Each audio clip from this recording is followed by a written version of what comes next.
Ovo je zaista jedan jako lep i važan događaj i mislim da je od izuzetnog značaja da evo ja kao ministar u ime Vlade Republike Srbije pokažem koliko je za nas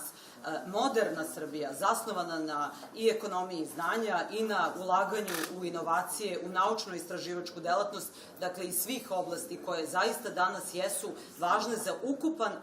odgovoran i održivi razvoj privrede, proizvodnje i potrošnje, što je inače tekovina savremene Evrope. I ako pitate šta je danas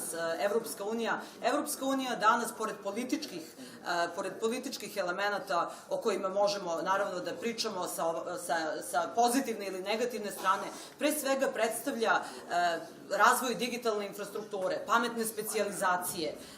odgovorne i održive proizvodnje i potrošnje. Dakle, ekonomije zasnovane na znanju i mi kao Vlada Republike Srbije i ja kao ministar za evropske integracije upravo ovakve događaje i ovakvu pamet, inovaciju i kreativnost, ali ja bih rekla i tržišnu inteligenciju koju su naši, čini mi se izuzetno, ja bih rekla i sposobni, ne samo u oblasti svojih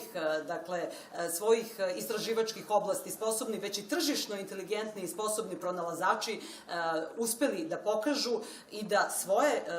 patente, svoje, na kraju krajeva, inovacije uposle na tržištu. Neki od njih već izvoze svoja dostignuća u različitim oblastima koji će danas biti nagrađeni. Prema tome, ovo je nešto što je pravi primer i ovo je dobra praksa nagraditi inovaciju, kreativnost, znanje. To su pravi primeri za naše mlade generacije u Srbiji. Ne bih voljela da neke druge pojave i fenomeni u društvu zavređuju više pažnje od ovakvih događaja, jer samo na ovaj način mi postajemo odgovorno društvo sa razvojnom šansom, sa boljom